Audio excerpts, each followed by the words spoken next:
Hello friends. आज आपण आपले जे 12वीचं इंग्रजीचं पुस्तक आहे इंग्लिश युवक भारती या पुस्तकामधल्या सेकंड सेक्शनचा म्हणजेच कवितेविषयाच्या सेक्शनचा स्वरूपाचा थोडासा अभ्यास करणार आहोत की हे स्वरूप नेमके कवितेचं स्ट्रक्चर किंवा ह्या सेक्शनचं स्ट्रक्चर कसं आहे.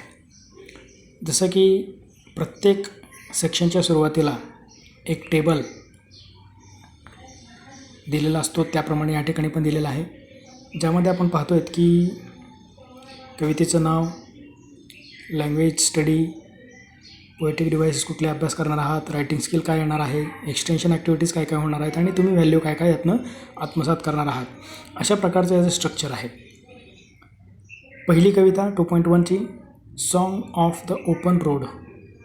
या कवितेत आपल्याला जे पोएटिक डिव्हाइसेस शिकायचे ते म्हणजे मेटाफोर, पॅराडॉक्स, फ्री वर्स आणि रिपिटेशन. हे पोएटिक डिव्हाइसेस या कवितेमध्ये असणारच आहेत आणि साहजिकच आहे, 11वीला पण याचा थोडाफार आपल्याला अभ्यास झालेला आहे. रायटिंग स्किल जे काही डेव्हलप करू शकतो आपण ही कविता अभ्यासल्यानंतर तो म्हणजे ॲप्रिसिएशन कसं लिहायचं असतं, कंपोजिंग लाईन्स किंवा पोएम, कविता स्वतः कशी तयार करायची असते, त्याच्या गोळी कशा तयार करायच्या असतात, राईट अ ब्लॉग कसा लिहायचा आणि एक्सपान्शन ऑफ ॲन आयडिया, एखादी संकल्पना स्पष्ट कशी करत जायची. एवढे रायटिंग स्किल्स आपल्याला या कवितेच्या अभ्यासानं येणार आहेत. एक्सटेन्शन ॲक्टिव्हिटीज या कविता शिकल्यानंतर ज्या काय होणार आहेत ते म्हणजे reading a poem as a form, make a list of proverbs and quotations on road, वेगवेगळ्या प्रकारच्या कोटेशन्स एकत्र करणे, गोळा करणे साहजिकच आहे, ज्यामध्ये की रोड ही संकल्पना असेल. आणि शेवटी व्हॅल्यूज किंवा लाईफ स्किल्स, जे व्हॅल्यूज तुम्हाला मिळणार आहेत त्या कवितेतून ते म्हणजे freedom, democratic values, overcoming obstacles and open heartedness. जेव्हा कधी कवितेचा अभ्यास तुम्ही करणार आहात त्यावेळेस या टेबलकडे हमखास लक्ष असू द्या, याची थोडी जाणीव असू द्या. प्रत्यक्ष कवितेचं स्ट्रक्चर कसं असणार आहे ते आपण पाहतोय. आता कविता सुरू होण्यापूर्वी आईस ब्रेकर्स हा भाग दिलेला आहे, जे की तुमच्या पूर्वज्ञानावर आधारित काही ॲक्टिव्हिटीज तुम्हाला विचारलेल्या असतील, काही माहिती तुमची यातनं काढून घेण्याचा प्रयत्न केला असेल, जेणेकरून तुमचं कवितेच्या विषयाच्या अनुषंगाने पूर्वज्ञान जागृत होईल.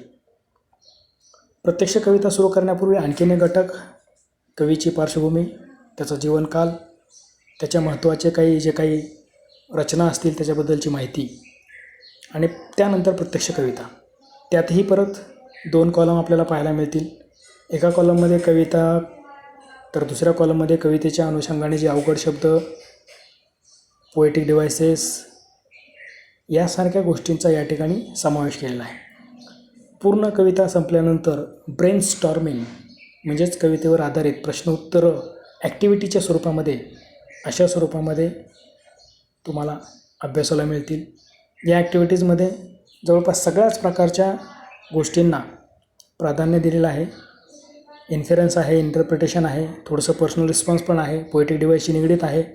अशा प्रकारे वेगवेगळ्या प्रकारच्या ॲक्टिव्हिटीज या ठिकाणी आपल्याला करायला, पाहायला, अनुभवायला मिळतील. आणि सगळ्यात शेवटी पुन्हा एक्सटेन्शन ॲक्टिव्हिटीज म्हणून काही ॲक्टिव्हिटीज तुम्हाला दिलेल्या असतील. अशा 4 स्टेजेसमधून आपण प्रत्येक कविता पूर्ण करत जाणार आहोत. 4 स्टेजेस कोणत्या? तर पहिला आईस ब्रेकर्स, दुसरा इंट्रोडक्शन ऑफ पोएट, तिसरा प्रत्यक्ष कविता and the last one that is brainstorming. तर मित्रांनो, अशा पद्धतीनं या सेक्शनमधल्या 8ही कविता आपण या वर्षभरामध्ये पूर्ण करणार आहोत. धन्यवाद.